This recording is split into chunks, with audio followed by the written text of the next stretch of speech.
ఈ ప్రభుత్వం కొలువు తీరి దాదాపు 2 సంవత్సరాలు అయింది. 2 సంవత్సరాలుగా ఈ ప్రాంతంలో తిరుగుతున్నటువంటి నాయకుడిగా ఒక సంవత్సరం నుంచి బాధ్యత కలిగిన పార్లమెంట్ సభ్యుడిగా ఈ ప్రాంతం తిరుగుతున్నప్పుడు హైదరాబాద్ హైటెక్ సిటీ ఫ్లైఓవర్ల మీద తిరుగుతున్నప్పుడు ఓ లండన్ నగరంలాగా ఓ న్యూయార్క్ నగరంలాగా కనబడుతుంది. కానీ బస్తీలలో కొత్తగా ఎక్స్పాండ్ అయ్యేటువంటి కాలనీలలో చూసినప్పుడు గ్రామీణ ప్రాంతాల కంటే కూడా దుర్భరమైన పరిస్థితి ఉన్నది. తాగే నీళ్ళ కలెక్షన్స్ లేవు, రోడ్ల సౌకర్యం లేదు, డ్రైనేజీ వ్యవస్థ లేదు, సీసీ కెమెరాలు లేవు. చిమ్మన చీకట్లో ఇవాళ అర్ధరాత్రి పూట మనిషి పోవాలంటేనే భయం వేసే పరిస్థితి ఉన్నది. నేను సంవత్సరం అవుతుంది ఎన్నికై. నేను మల్కాజిగిరి పార్లమెంటు మల్కాజిగిరి జిల్లా కింద వస్తుంది. ఒక్క రివ్యూ మీటింగ్ కూడా ఇంతవరకు ప్రభుత్వ పరంగా ఉన్నటువంటి మంత్రులు పెట్టలే. నేనే స్వయంగా శ్రీధరబాబు గారి ఇంటికి పోయి రైల్వే ప్రాజెక్టులు, దానికి ఉన్న హడ్డల్స్, ఇక్కడ లోకల్గా ప్రజలు ఎదుర్కొన్న సమస్యల మీద మాట్లాడొచ్చింది తప్ప ఎక్కడ కూడా వాళ్ళు రివ్యూ పెట్టిన సందర్భం లేదు. రెండవది, రెవెన్యూ పరమైన డబుల్ బెడ్రూమ్ సంబంధించిన అంశం మీద నేనే సచివాలయానికి పోయి మంత్రి గారితో ఒక మీటింగ్ ఏర్పాటు చేసుకొని మాట్లాడిన తప్ప ఎక్కడ కూడా రివ్యూస్ లేవు. స్వయంగా రేవంత్ రెడ్డి గారు ఇవాళ ముఖ్యమంత్రి గారు ఈ పార్లమెంట్ సభ్యుడిగా ఉన్నారు. దాదాపు నార్త్ హైదరాబాద్ దేశం మొత్తంలోనే అత్యధిక జనాభా కలిగి 40 లక్షల ఓట్లు కలిగినటువంటి పార్లమెంట్ అనేక రకాల బస్తీలు, అనేక కొత్త కాలనీలతో ఏర్పడినటువంటి ప్రాంతం ఇది. ఈ ప్రాంతం తిరుగుతున్నప్పుడు నేను 20 ఏళ్ళుగా ఎమ్మెల్యేగా మంత్రులుగా పనిచేసినాం.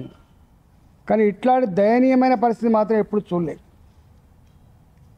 ఇవాళ డబుల్ బెడ్రూమ్లు ఉన్నాయి. డబుల్ బెడ్రూమ్లు అలకేట్ చేసిన కారణేమో తాగే నీళ్ళ కనెక్షన్ రాలేదు, వాళ్ళకి రోడ్డు సౌకర్యం లేదు, వాళ్ళ లిఫ్ట్లు పనిచేస్తలేవు. 8 ఫ్లోర్లు 9 ఫ్లోర్లు పోవాలంటే ముసలోళ్ళు ఎక్కడెక్కుతారు? 2 ఫ్లోర్లు పోవడానికే కష్టం ఉంటుంది. 8 ఫ్లోర్ల డబుల్ బెడ్రూమ్లలో పోవాలంటే లిఫ్ట్లు లేవు. మేము మొరబెట్టుకున్నాం, మీరు జిహెచ్ఎంసీ చేస్తుందా, హౌసింగ్ బోర్డు వాళ్ళు చేస్తారా, హౌసింగ్ డిపార్ట్మెంట్ వాళ్ళు చేస్తారా వాళ్ళకు తెలియదు. కానీ ఈ సమస్య మాత్రం వెంటనే పరిష్కరించమని చెప్పుకోండి.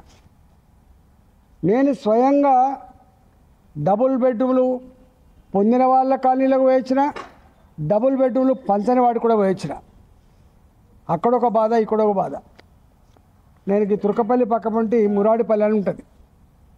నేను 9 నెలల క్రితం అలకేట్ ఎవరికైతే అయిందో వాళ్ళతో మీటింగ్ ఏర్పాటు చేసి అక్కడ ఏ సమస్యలను రాసుకొని ఇచ్చి దాదాపు 8 నెలలు అవుతుంది. తాగే నీళ్ళు కనెక్షన్ ఇవ్వలే, లిఫ్ట్ లేవు, కరెంట్ లేదు. నేను ఒకటే కోరుతున్నా, ముఖ్యమంత్రి గారే ఇవాళ స్వయంగా ఈ మల్కాజిగిరిని రిప్రజెంట్ చేసింది కాబట్టి 90% డబుల్ బెడ్రూమ్లు ఈ ప్రాంతంలో ఉన్నాయి కాబట్టి తక్షణమే ఈ సమస్యలు పరిష్కరించాలని చెప్పి నేను లెటర్ రాస్తాను. అంతేకాదు, ఈ సమస్య మీద అవసరమైతే ఈ సమస్యల మీద ఒకసారి ముఖ్యమంత్రి గారు కూడా స్వయంగా వివరించే ప్రయత్నం చేస్తాం. రెండవది, మొన్న వర్షాలు పడ్డాయి. నిజంగానే 35-37% వర్షపాతం అధికంగా పడ్డది. అర్థం చేసుకుంటే ఎవరైనా కూడా 3 అడుగుల లోతు గతుకుల రోడ్లు, అవి మట్టి రోడ్ల మీద కావచ్చు, కంకర రోడ్ల మీద కావచ్చు, డాంబర్ రోడ్ల మీద కావచ్చు, చివరికి ఎన్నెల్లేని పరిస్థితుల్లో సీసీ రోడ్ల మీద కూడా మొత్తం సిమెంట్ అంతా కొట్టుకుపోయి కంకర తేలింది మొత్తం. నేను డిమాండ్ చేస్తున్నా, ఇవాళ 10 నిమిషాల్లో పోయేటువంటి ఒక ప్యాసింజర్ అర్ధగంట గంట అయితే తప్ప పోని పరిస్థితుంది. కాబట్టి యుద్ధ ప్రాతిపదిక పైన వెంటనే ఈ ఖరాబైన రోడ్లు ఏవైతే ఉన్నాయో హైదరాబాద్ వాసులకి శాపంగా మారింది. కాబట్టి అనేక యాక్సిడెంట్స్ అవుతున్నాయి. కాబట్టి ఇలా టైం అంతా కూడా రోడ్ల మీద గడిపే పరిస్థితి వచ్చింది. కాబట్టి దయచేసి యుద్ధ ప్రాతిపదిక పైన ఈ డివిజనా ఆ డివిజనా, ఈ మున్సిపాలిటా ఆ మున్సిపాలిటా, కొత్తగా ఏర్పడ్డ మున్సిపాలిటా, ఔటర్ రింగ్ రోడ్ బయట ఉన్నటువంటి కాలనీల అన్నిట్లో ఈ రోడ్లన్నీ కూడా మరమ్మతు చేయాలని చెప్పి, కొత్తవి ఎక్కడెక్కడైతే వేయాలనో అక్కడ వేయాలని చెప్పి నేను డిమాండ్ చేస్తున్నాను. మూడవది డ్రైనేజ్ వ్యవస్థ. కూకటపల్లి ఈ పార్లమెంట్ కింద వస్తుంది. ఒకప్పుడు మేము 84, 85 ప్రాంతంలో కూకటపల్లి హౌసింగ్ బోర్డ్ ఒకటే చిన్న ఇండ్లు ఉండేది, ఒకటే ఫ్లోర్, దాని మీద ఇంకో ఫ్లోర్ లేదు. ఆనాడు ఆ ప్లాట్లో నివసించే కుటుంబం సైజు 4, 3, 5 ఉన్నారు. ఇవాళ ఆ ప్లాట్లో 5 అంతస్తుల 6 అంతస్తుల బిల్డింగ్ కడితే ఇలా 25-30 మంది, 4 ఉండే జాగాలో 25-30 మంది ఉండడం వల్ల పాతగేసిన డ్రైనేజీ పైపులు, పాతగేసిన నీళ్ళ పైపు లైన్లతోటి ఎక్కడ సరిపోని నీళ్ళు వస్తలేవు, ఎక్కడ డ్రైనేజ్ రోజు పొంగిపొరుడే. ఆనాడు ముఖ్యమంత్రి కేసీఆర్ గారు చెప్పేది, ఈ సెక్రటరీ ముందు కూడా గిట్లే ఉంటుందా, గవర్నర్ గారి ఇంటి ముందు ఇట్లే ఉంటుందా అంటే ఇవాళ కూడా గట్లే ఉంది.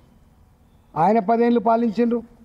స్ట్రాటజిక్ నాలా డెవలప్మెంట్ ప్రోగ్రామ్ అని అవన్నీ ఇన్ని చేసినప్పటికి కూడా ఇవాళకి కూడా మురికి కాలువలు మొత్తం పొంగి పొర్లి దుర్గంధపూరితంగా మారిపోయినాయి. నేను హైడ్రా కోసం తిరుగుతున్నప్పుడు అసలు డ్రైనేజ్ పైప్ లైన్లు కలపాల్సింది ట్రంక్ లైన్లకు, డ్రైనేజ్ ట్రంక్ లైన్లకు కలపాలి, ఎక్కడో బయటికి పోవాలి, అవి ప్లాంట్లలో శుద్ధి అయ్యి బయటికి పోవాలి. కానీ అన్ని పైప్ లైన్లు కొత్త కాలనీ షెర్లలకు ఇచ్చిండ్రు. ఈ షెర్లలకు ఇవ్వడం వల్ల మొత్తం చేపలు చచ్చిపోతున్నాయి. చుట్టుపక్కల కాలనీల గ్రౌండ్ వాటర్ పొల్యూట్ అయిపోతూ ఉంది. ఈగలు, దోమలు, కంప వాసన.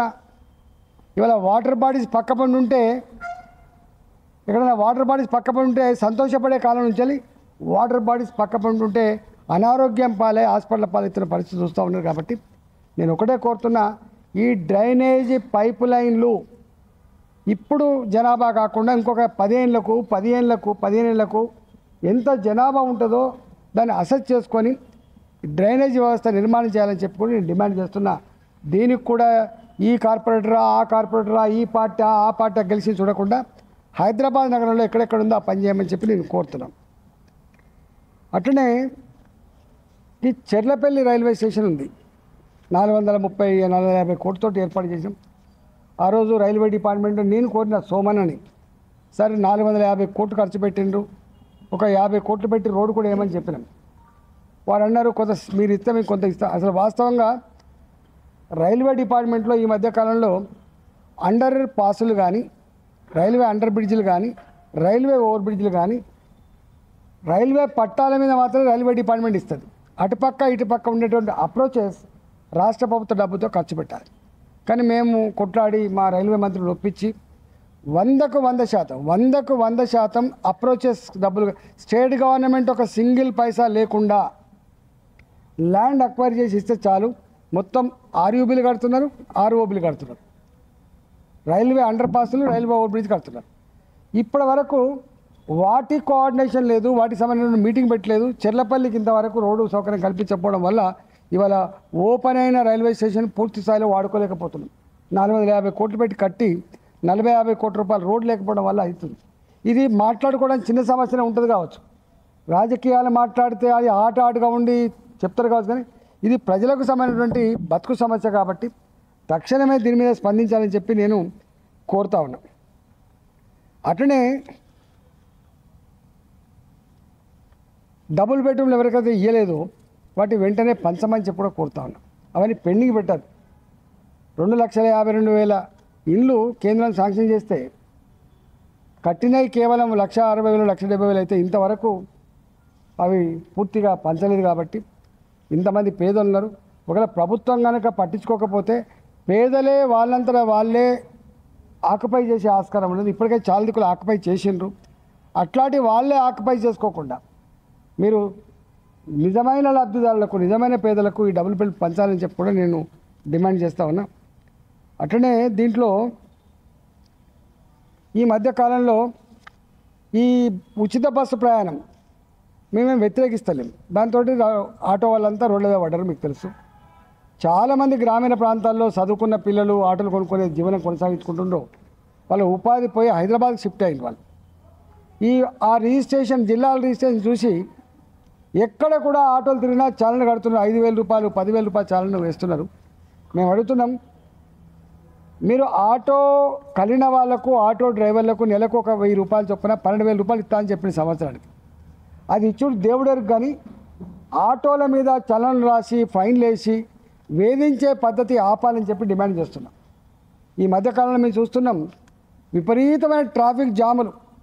అసలు ఇంటికి అంతకుముందు అర్ధగంటలో చేరేటువంటి ఒక ప్యాసింజర్, ఒక మనిషి ఇవాళ గంట, గంటన్నర, 2 గంటలు అవుతుంది.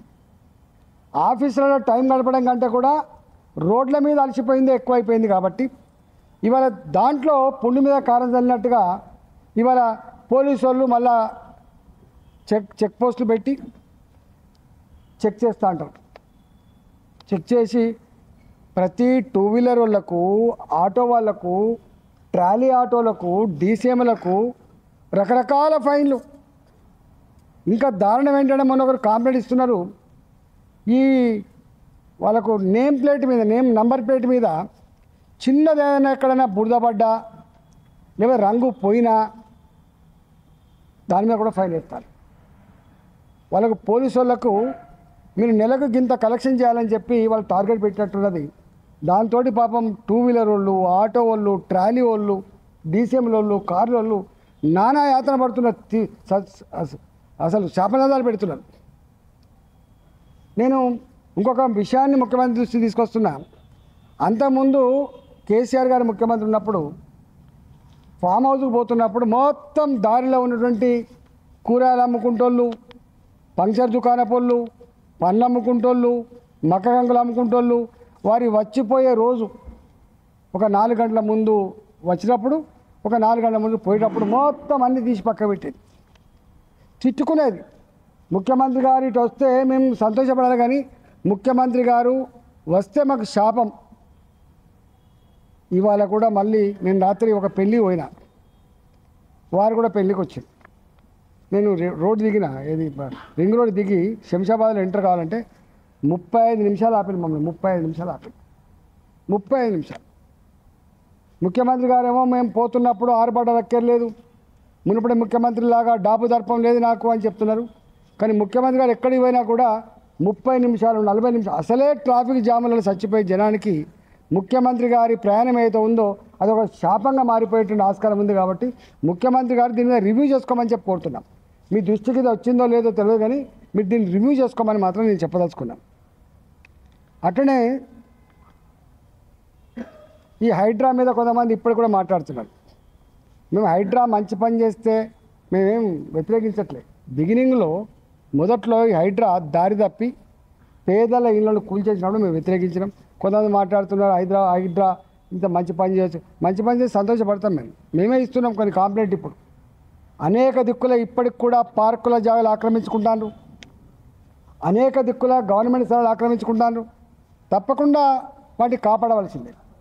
కానీ మా గాజుల రామారం అనేటువంటి దగ్గర 50-60 ఏళ్ళ క్రితం ఏ కంకర మిషన్లు అయితే పెట్టుకున్నారో ఆ కంకర మిషన్లలో పనిచేసే వాళ్ళంతా కూడా ఒడ్డోళ్ళు పనిచేస్తారు, పేదోళ్ళు పనిచేస్తారు. ఆ కంకర మిషన్ అని కూడా ఒడ్డోళ్ళు పెట్టారు. అక్కడ 40 ఏళ్ళ క్రితం, 50 ఏళ్ళ క్రితం మీరు ఎప్పుడైనా పోయి చూడండి. మనిషి జీవనానికి అనుకూలంగా ఉండే ప్రాంతం కాదు. రాళ్ళు రప్పలు, చెట్లు చేమలు, బొందలు, అసలు ప్రమాదమైనటువంటి ప్రాంతం అది. వాళ్ళు 4 ఎకరాల్లో 5 ఎకరాల్లో ఒక 200 గుడిసెలో, 300 గుడిసెలో, 30 గజాలలో, 60 గజాలు కట్టుకుంటే దాన్ని కూల్చేసి మేము 15,000 కోట్ల రూపాయల భూములు కాపాడినామని చెప్పి వాళ్ళు ప్రకటించుకున్నారంటే ఇంతకంటే సిగ్గుమాలితనం ఇంకేముంటే చెప్పండి. అసలు చాలామందికి కొంతమందికి గ్రౌండ్ రియాలిటీ తెలియక ఏది పడితే అదే మాట్లాడుతుంది, మంచి పద్ధతి కాదు. నేను మళ్ళీ ప్రభుత్వానికి నేను విజ్ఞప్తి చేస్తున్నా. మొన్న మీకు హైకోర్టులో స్వయంగా వర్చువల్గా హైడ్రా కమిషనర్ని కోర్టు జడ్జెస్ వాయించారు.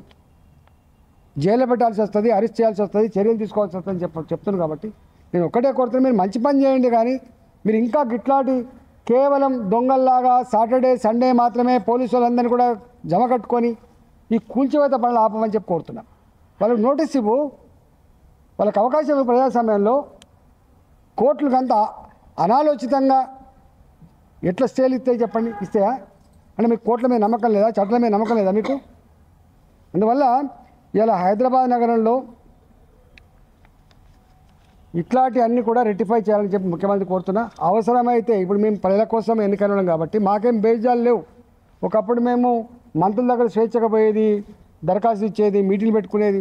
ముఖ్యమంత్రి గారిని కూడా ఎవ్రీ డే సాయంత్రం 3 గంటల నుంచి 5 గంటల వరకు ప్రతి ముఖ్యమంత్రి ఇది ప్రజల విజిటింగ్ అవర్స్గా పెట్టుకునేది. మరి ముఖ్యమంత్రి పెట్టుకునే లేదు తెలియదు. కానీ అవసరమైతే మేము ముఖ్యమంత్రి గారికి ఇవన్నీ పంపించే ప్రయత్నం చేస్తాం. లేని పక్షంలో మేమే ముఖ్యమంత్రి గారి కార్యాలయం పోయి ఈ సమస్యలన్నింటి మీద కూడా మేము వివరించేటువంటి ప్రయత్నం చేస్తామని చెప్పి ఈ సందర్భంగా నేను తెలియజేస్తా ఉన్నాను.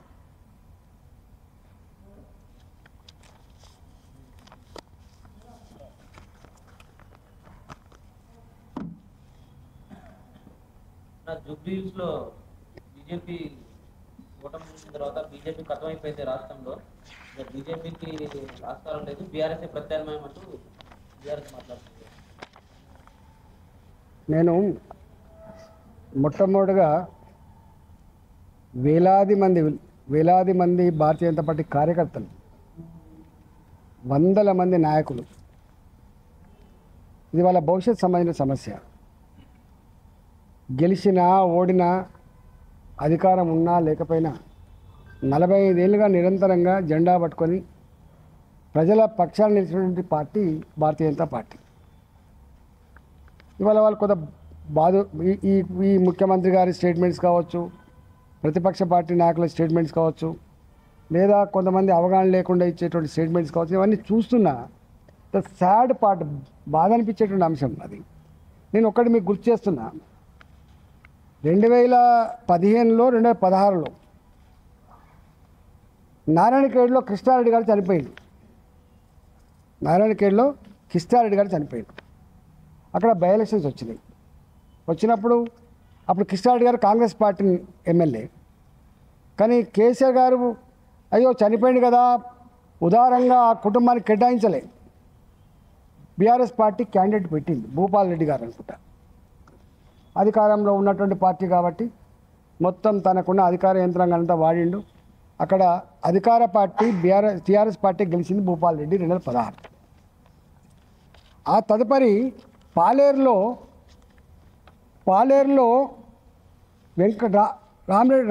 రామిరెడ్డి వెంకటరెడ్డి గారు, మీకు ఐడియా ఉండాలి. రామిరెడ్డి వెంకటరెడ్డి గారు మాజీ మంత్రి గారు, కాంగ్రెస్ పార్టీ ఎమ్మెల్యే, పరమపదించి చనిపోతే చాలామంది అడిగారు. ఆయన సీనియర్ మోస్ట్ లీడరు, తెలంగాణ కోసం తప్పించినటువంటి నాయకుడు, మీరు పోటీ పెట్టద్దని చెప్పి కేసీఆర్ గారిని కోరిండు. నథింగ్ డూయింగ్ అని చెప్పిండ్రు. మళ్ళీ సేమ్ 2016 ఎన్నికల్లో గెలిచినటువంటి నాయకుడు ఇవాళ మా మంత్రిగా ఉన్నటువంటి తుమ్మల నాగేశ్వరరావు గారు. గెలిచింది కూడా వట్టి మెజార్టీతో గెలవాలి, పెద్ద మెజార్టీతో గెలిచింది. అంటే మీకు అర్థం కావాలి, ప్రజలు అర్థం చేసుకోవాలని చెప్పి కోరుతున్నాం. నారాయణఖేడ్లో జరిగిన ఎన్నికల్లో అధికార పార్టీ గెలిచింది. ఇవాళ పాలేరు ఎన్నికల్లో కూడా అధికార పార్టీ గెలిచింది. 2018 అనుకుంటా నాకు తెలిసి, 2018లో ఉత్తమ్ కుమార్ రెడ్డి గారు 2 జాగాలు గెలిచిండు. పార్లమెంట్ సభ్యులు గెలిచిండు, ఎమ్మెల్యే గెలిచిండు. వారు అప్పుడు ఎమ్మెల్యేగా రాజీనామా చేసిండు. సీటు కాంగ్రెస్ పార్టీది పోటీ జరిగింది. ఎవరు గెలిచిండు? సైదిరెడ్డి గారు గెలిచిండు. ఏ పార్టీ? టీఆర్ఎస్ పార్టీ అభ్యర్థి, అధికార పార్టీ 43,000 ఓటుతో గెలిచింది అనుకుంటే నాకు తెలిసి. అంటే అంతకంటే ముందు, జస్ట్ కొద్ది రోజుల ముందు కాంగ్రెస్ పార్టీ గెలిస్తే బై ఎలక్షన్ వచ్చినప్పటికీ ఎవరు గెలిచిండు? 43,000 ఓటుతోటి మళ్ళీ టీఆర్ఎస్ పార్టీ గెలిచింది. మీరు ఎప్పుడైనా చెక్ చేసుకోండి. తుమ్మల నాగేశ్వరరావు మెజార్టీ బాగానే ఉంది, నారాయణఖేడ్ ఎన్నికల మెజార్టీ బాగానే ఉంది. సైదిరెడ్డి గెలిచినటువంటి హుజూర్ నగర్లో కూడా బ్రహ్మాండమైన మేరతో గెలుచుకున్నాం. అంటే అర్థం ఏంటి? అంతకుముందు గెలిచినటువంటి సీట్లలో సానుభూతులు గెలవాలి, కానీ గెలవలే, అధికార పార్టీ గెలిచింది. అట్లనే సోలిపేట రామలింగారెడ్డి గారు చనిపోయింది దుబ్బాకలో. అదే గుర్తు చేస్తున్నాను నేను. చనిపోయిన నెక్స్ట్ డే నుంచి వెళ్ళి ఆడ మా రఘునందన్ రావు గారు అంతకుముందు ఎమ్మెల్యేగా పోటీ చేసి ఓడిపోయాడు, ఎంపీగా పోటీ చేసి ఓడిపోయాడు, అనేక సార్లు పోటీ చేసిండు. ఆయనకు కొంత సానుభూతి ఉన్నది. వెంటనే ఆయన ఒకటే అనుకున్నాడు, నేను ఇక్కడ గెలవాలంటే ఇంటింటికి పోవాలని చెప్పి ఆయన చనిపోయిన నెక్స్ట్ డే నుంచి వెళ్ళి మొత్తం ఇంటింటి తిరిగిండు. దాదాపు 4 నెలల పాటు కాలికి బట్ట కట్టకుండా దుబ్బాక ప్రజానీకానికి దగ్గరైండు.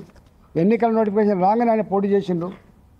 పోటీ చేస్తే కేసీఆర్ గారికి ఉన్నటువంటి అహంకారం ఏంటంటే అక్కడ ఇక్కడ బీజేపీ ఏందిరా, ఇక్కడ బీజేపీ పుడుతుంది, మొలకెత్తుంది, గెలుతుందా అని మాట్లాడింది. నేను అప్పుడు అననే ఉన్నా, వారి భాషలో చెప్తున్నాను, ఈ మెదక్ జిల్లాలో బీజేపీ ఉండేంది, బీజేపీ గెలిచినది, ఇది ఒక ఫార్సు, ఇదొక ఏంది వింత అని అన్నాడు. పోలే ఆయన పక్క పండు పోయి మీటింగ్ పెట్టి వచ్చిండు రైతు వేదిక మీద, కానీ దుబ్బాకల మాత్రం పోలే. అప్పుడు దుబ్బాకల ఇన్ఛార్జ్ ఎవరున్నారు? హరీష్ రావు గారు ఉన్నారు. చివరికి వారు అన్నారు, నువ్వని వస్తావా అంటే పార్టీ చెప్తా వస్తా అని చెప్పిన. కానీ తక్కువ మెజార్టీ అయినా కూడా గెలిచిన పార్టీ మొట్టమొదటిసారిగా ప్రతిపక్ష అంటే అధికారంలో లేని పార్టీ గెలిచిందంటే భారతీయ జనతా పార్టీ దుబ్బాక. ప్రజలు గమనించాలని కోరుతున్నా. అట్లనే నాగార్జున సార్లు ఎన్నికలు వచ్చినాయి. నోముల నరసింహయ్య గారు అధికార పార్టీ ఎమ్మెల్యే. మీకు తెలిసి నల్లగొండ జిల్లా అంటేనే కాంగ్రెస్ పార్టీ కంచుకోట లాంటిది. కానీ అక్కడ గెలిచింది నోముల నరసింహయ్య గారి కుమారుడు భగతే గెలిచింది తప్ప, అధికార పార్టీ గెలిచింది తప్ప ప్రతిపక్ష పార్టీ గెలవలే. ఇప్పటిదాకా నేను చెప్పిందంటే ఒక్కడే గెలిచింది. ఆ తదుపరి నా ఎన్నికలు వచ్చినాయి. మీకు తెలుసు అక్కడ అన్యాయానికి న్యాయానికి మధ్య పోరాటం, దుర్మార్గానికి ధర్మానికి మధ్య పోరాటం, ఆత్మగౌరవానికి నియంతృత్వానికి మధ్య పోరాటం, రాజ్య హింసకి ప్రజాస్వామ్యానికి మధ్య పోరాటం.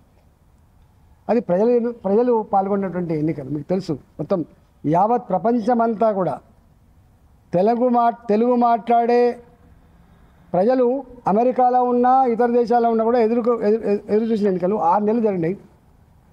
ఒక దళిత బంధు స్కీమ్ ప్రకటించబడ్డది. కేసీఆర్ స్వయంగా వచ్చి దళిత బంధు ప్రకటించి వచ్చిండు. కొన్ని వేల కోట్ల రూపాయలతోటి రోడ్లు, బిల్డింగులు ఏదంటే అది ఇచ్చిండ్రు. 6,000 రూపాయలు ఓటుకి ఇచ్చిండ్రు. కానీ ఎవరు గెలిచింది? అక్కడ ధర్మం గెలిచింది, న్యాయం గెలిచింది, హుజరాబాద్ ప్రజలు గెలిచింది. గుర్తుపెట్టుకోండి. ప్రతిపక్ష పార్టీ గెలవలే. మేము ఆనాడు ప్రజలు మమ్మల్ని ప్రతిపక్షం అనుకున్నారు కానీ మమ్మల్ని గెలిపించింది. కాంగ్రెస్ పార్టీ గెలవలే. రాష్ట్రంలో అధికారంలో ఉన్నటువంటి పార్టీ ఏమో బీఆర్ఎస్ పార్టీ, టీఆర్ఎస్ పార్టీ. ప్రతిపక్షంలో ఉన్న వాళ్ళేమో కాంగ్రెస్ పార్టీ. అప్పటికి మేము తక్కువ నామినల్ ఉన్నాం కానీ మమ్మల్నే గెలిపించింది. అట్లనే రాజగోపాల్తో మేము రిజైన్ చేయించుకున్నాం.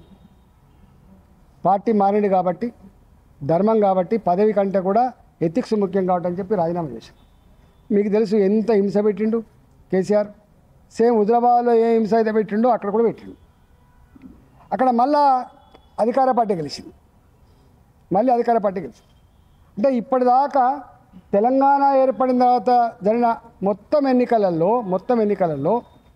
9 సార్లు జరిగితే 7 సార్లు గెలిచింది అధికార పార్టీ. ఆనాడు టీఆర్ఎస్ అధికారంలో ఉంది కాబట్టి 6 ఎన్నికలు వాళ్ళు గెలిచిండు, 2 ఎన్నికలు మేము గెలిచినాం. ఇవాళ మళ్ళీ కాంగ్రెస్ పార్టీ మళ్ళీ 2 గెలిచింది. ఇక్కడ ఈ కంటోన్మెంట్కి ఇక్కడ మనం మీటింగ్ పెట్టిన కంటోన్మెంట్లో కాంగ్రెస్ పార్టీ గెలిచింది. వాళ్ళ సిట్టింగ్ సీట్ కోల్పోయినరు. ఇవాళ ఇక్కడ కూడా కాంగ్రెస్ పార్టీ గెలిచింది, సిట్టింగ్ సీట్ ఓడిపోయింది. అర్థం ఏంటంటే ఎప్పుడు కూడా చనిపోయిన తర్వాత కూడా చనిపోయిన సానుభూతికి అధికారానికి మధ్య జరిగిన యుద్ధంలో కూడా అనేక రకాల ఇన్స్ట్రుమెంట్స్ వాళ్ళ దగ్గర ఉంటాయి కాబట్టి, ప్రలోభాలు ఉంటాయి కాబట్టి. ఇప్పుడు మీరు జూబ్లీ హిల్స్ ఎన్నికలు ఉన్నాయి. జూబ్లీ హిల్స్ ఎన్నికలలో చీరలు పంచిండ్రు, మద్యం పంచిండ్రు, డబ్బులు పంచిండ్రు, అక్కడ ఉన్న పేదలకి డబుల్ బెడ్రూమ్ల చిట్టీలు ఇచ్చిండ్రు. గెలిస్తే మీకు డబుల్ బెడ్రూమ్ చిట్టీలు ఇచ్చిండ్రు. ఇవాళ అధికార పార్టీ కదా, కేసీఆర్ ఎన్ని చేసిండో వాళ్ళ లెక్కనే వీళ్ళు కూడా చేసిండ్రు. కేసీఆర్ ఎన్ని చేసిండో వీళ్ళు కూడా అన్నీ చేసిండ్రు. దానికన్నా ముందు కూడా తెలంగాణ రాకముందు కూడా నేను ప్రత్యక్షంగా ఒక 10 బై ఎలక్షన్లలో ఇన్ఛార్జిగా ఉండవచ్చు, పాల్గొనవచ్చు. ప్రత్యక్షంగా ఒక 10 ఎలక్షన్ నేను చూడవచ్చు. నా ఎన్నికలో 10 సార్లు కొట్టాడినా, నాకు నేనుగా ఎన్నికలు కొట్టాడిది 10 సార్లు. నాకు నేనుగా ఇట్లాంటి బై ఎలక్షన్ చూసింది పరకాల్లో కావచ్చు, అది మహబూబ్నగర్లో కావచ్చు, అది పోచారం శ్రీనివాసరెడ్డి నిలబడ్డటువంటి అక్కడ కావచ్చు, 10 ఎన్నికల్లో ఇన్ఛార్జ్గా ఉన్నాం. ఇది చరిత్ర. దీన్ని మర్చిపోయి మొత్తం నేను ఒక్కటి అడుగుతున్నా ఈ సందర్భంగా తెలంగాణ ప్రజానికానికి అడుగుతున్నాం. మరి హుజురాబాదులో పిసిసి ప్రెసిడెంట్గా రేవంత్ రెడ్డి గారు ప్రచారం చేసిన వచ్చిన ఓట్లు 3016. దుబ్బాకలో డిపాజిట్ కోల్పోయింది కాంగ్రెస్ పార్టీ. మునుగోడులో కాంగ్రెస్ పార్టీ డిపాజిట్ కోల్పోయింది. మరి డిపాజిట్ కోల్పోయి కథమైపోయిందని కాంగ్రెస్ పార్టీ ఎట్లా 2023లో అధికారంకి వచ్చింది? గిన్ని దిక్కుల డిపాజిట్ కోల్పోయినావు, గిన్ని దిక్కుల నువ్వు ఓడిపోయినావు, కథమైపోయిందన్న చరిత్ర కళ్ళ ముందు కనబడుతున్నప్పుడు నువ్వు గెలిచినావు. ఇలా ఒక్కటి బీజేపీ ఇట్లా బై ఎలక్షన్లో ఓడిపోగానే బీజేపీ అని అయిపోతుందా? రాజకీయ పరిజ్ఞానం ఉన్న వాళ్ళకు, అవగాహన ఉన్న వాళ్ళకు, చరిత్ర తెలిసిన వాళ్ళకు ఇట్లాంటి దానికి ఉండదు. కాబట్టి ఇలా మా కార్యకర్తలు కానీ మా వాళ్ళు కానీ ఈ సోషల్ మీడియాలో పెట్టేటువంటి ఇవన్నీ ఉంటాయి, మీరు గమనించమని చెప్పి కోరుతున్నాను. 100కు 100%. ఇప్పుడు మొన్న బీహార్ ఉంది, ఒక ప్రభంజనం. భారతీయ జనతా పార్టీ ఒకసారి అధికారంకి వచ్చిందంటే ప్రజల విశ్వాసం ఎట్లా పొందుతుందో గుజరాత్ను చూసి నేర్చుకోండి. మీరు 20 ఏళ్ళ తర్వాత కూడా మళ్ళీ అధికారానికి వచ్చిన వాళ్ళం మేము. 20 ఏళ్ళ తర్వాత కూడా మళ్ళీ మా ఇక్కడ బీహార్లో అధికారానికి వస్తున్నాం మేము.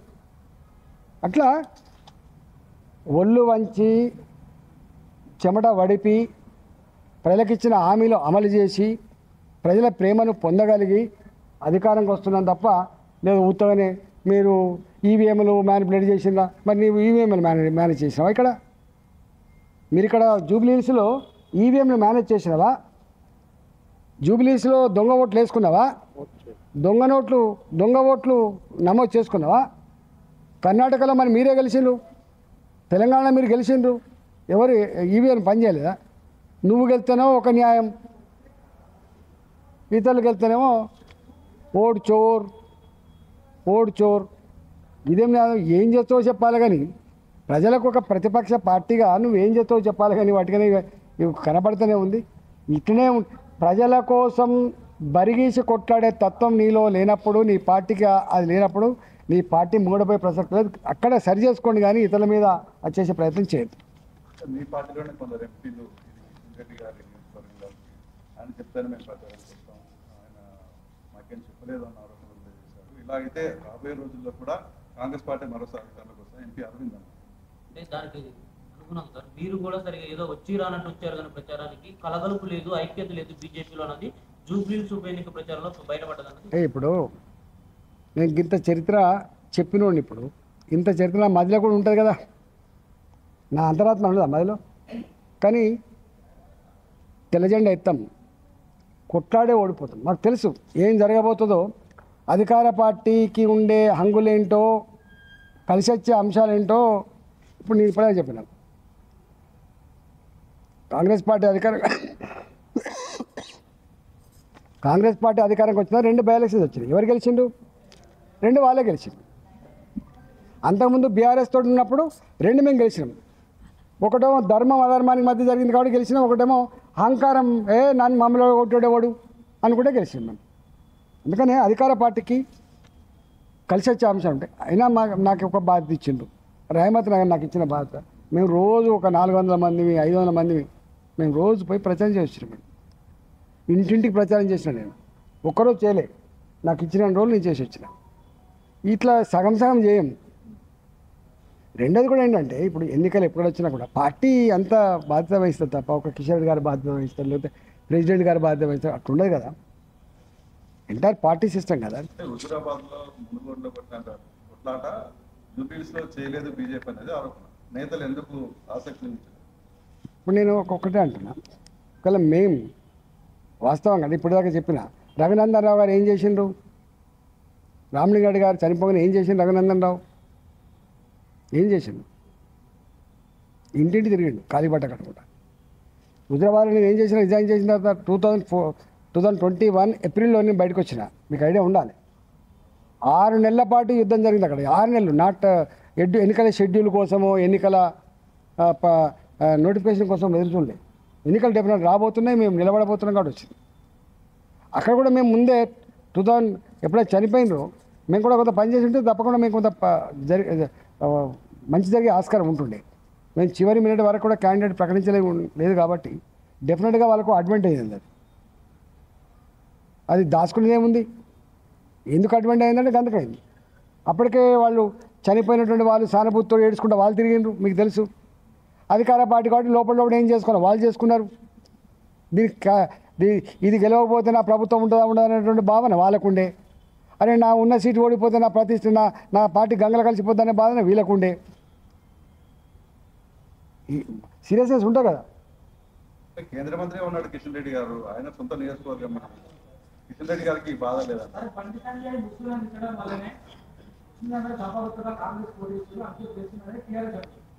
ఈరోజు సార్ ఒక మాట చెప్పన్నా, తెలంగాణలో నేను అంటే నా వ్యక్తిగతమైనది, ఇది మాకు సంబంధం లేదు, మా పార్టీకి సంబంధం లేదు. తెలంగాణలో ఎప్పుడు కూడా ఈ డివిజన్ పాలిటిక్స్ తోటి అధికారం రాలేము, గుర్తుపెట్టుకో. ఇది నా వ్యక్తిగతమైనది. అరే సమస్యలు ఉంటాయి, అనేక సమస్యలు ఉంటాయి. ఇలా నేను ఒక మాట అడుగుతున్నా, బీహార్లో మాకు ఇన్ని సీట్లు రావద్దు.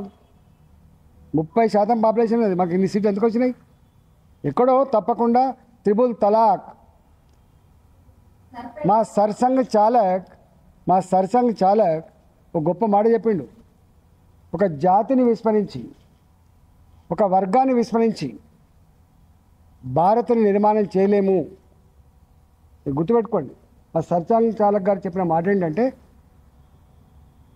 ఒక జాతిని విస్మరించి దేశాన్ని నిర్మాణం చేయలేమని చెప్పిండు. ఇది 5% ఉన్నోళ్ళు కాదు, 2% ఉన్నోళ్ళు కాదు, 20% ఉన్నోళ్ళ సంగతి చెప్తుండే. రెండవది, మా మోడీ గారు ఒక గొప్ప మాట చెప్పిండు. ప్రధానమంత్రి కాగానే ఒక మెసేజ్ ఇచ్చిండు ఆయన, సబ్కా సాత్, సబ్కా విశ్వాస్, సబ్కా వికాస్, సబ్కా ప్రయాస్. What is this? ఇది మా ఎజెండా, మా నినాదం. అది నో ఈ డివిజన్ తెత్తం ఇట్లా అవుతుందా? వీళ్ళెవరు? ఒకరేమో ఆర్ఎస్ఎస్ చీఫ్ సర్సంఘ్ చాలక్, 100 సంవత్సరాలు ఈ దేశాన్ని అనేక రకాల చూసిన వాళ్ళుగా, అనేక కార్యక్రమాలు ఉన్నవాళ్ళుగా, దేశ నిర్మాణంలో భాగం పంచుకున్న వాళ్ళుగా, త్యాగాలు చేసిన వాళ్ళుగా వారు చెప్పిన మాట గది. ఇవాళ మా మోడీ గారు చెప్పిన మాట గిది. నో మాకు దాంతో అధికారం వస్తానే పాలసీస్ లేవు. దాంతో మాత్రమే అధికారం వస్తానని మీరు ఏదో రాస్తుండ్రో అది మాకు లేదు. మేము ప్రజల ఎజెండా. ఇప్పుడు నేను మొన్న పోయినా, నేను ఉపన్యాసం ఇచ్చిన ఉపన్యాసం మీరు చూసినో లేదు. అరే బాధ అనిపిస్తుంది. ఇక్కడ ఏం డిబేట్ జరుగుతుంది? ప్రజలకు నువ్వేం చేసినావో అంతకుముందున్న పార్టీ ప్రభుత్వం చెప్పుకోవాలి. ఇప్పుడున్న ప్రభుత్వం ఏం చేయబోతుందో చెప్పుకోవాలి. ఇగో ఈ డ్రైనేజ్ వ్యవస్థ మంచిగా చేస్తాం, మీకు డబుల్ బెడ్రూమ్లు ఇస్తాం, మీకు ఎంప్లాయ్మెంట్ కల్పిస్తాం, ఇగో మీకు ఈ లోన్లు ఇస్తాం, మిమ్మల్ని ఆదుకుంటాం, ఇవి చెప్పాలి కదా. ఎన్నాళ్ళు జరుగుతుంది? కులం పునాది మీద, మతం పునాది మీద రాజకీయాలు పర్మనెంట్ నడవవు. ఇది నా వ్యక్తిగత అభిప్రాయం. నేను వేరే వాళ్ళని విమర్శిస్తలేను.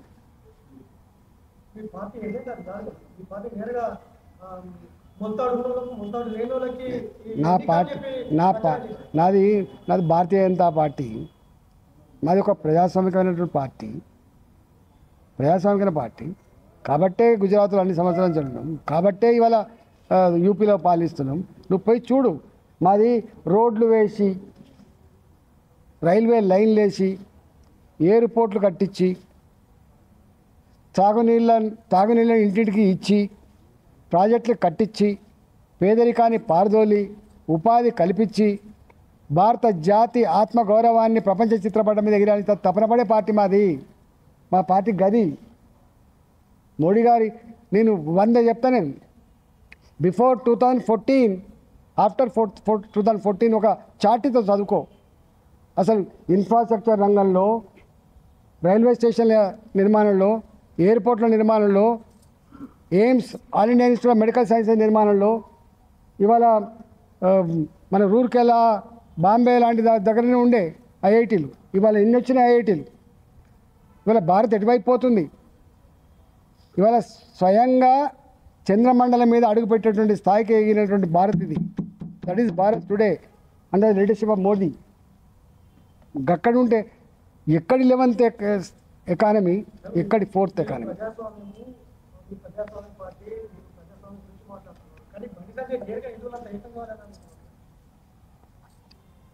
వారిని అడిగితే వారు చెప్తారు, ఎందుకో వివరించి చెప్తారు. నన్ను అడిగితే ఏం చెప్తాను? నేను ఒక పొలిటికల్ లీడర్ని. మీ పార్టీ వాళ్ళే అడిగారు, ముస్లింలు క్రిస్టియన్స్ 50% ఉన్నారు, అక్కడ బీజేపీ ఎడగెలుస్తుందని ముందే. నేను ఇప్పటిదాకా ఎగ్జాంపుల్ చెప్పాను. అరే మీకు నిన్న 50% ముస్లిం పాపులేషన్ ఉన్నటువంటి బీహార్లో ఒక 25 సంవత్సరాల మహిళ గెలిచింది, ఒక స్టూడెంట్. పోతున్నారు. అరే మేము త్రిపుల్ తలాక్ మేము చేసినాం. ఈ దేశంలో జరిగే అభివృద్ధిలో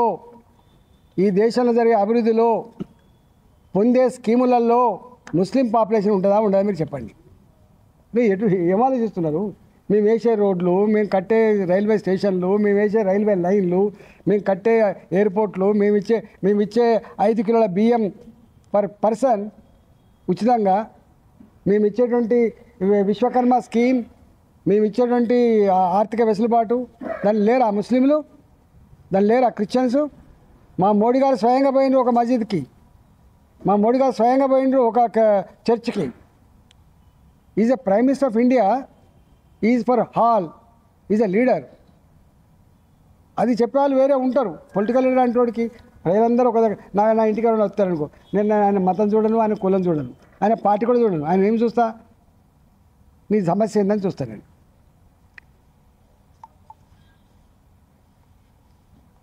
మీ పార్టీలో కొంతమంది నేత వల్లనే పార్టీ ఈ తరహాలో తయారవుతుంది.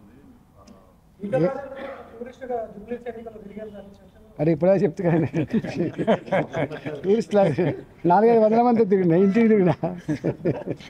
గంట అన్యాయం మాట్లాడక.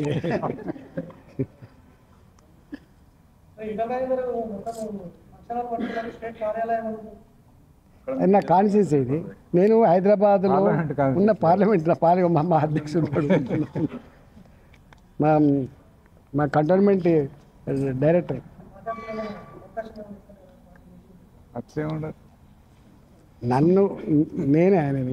నేను ఈటలే అన్నాను. ఏదన్నా మాట తప్పుతాడో అని చూస్తున్నాను.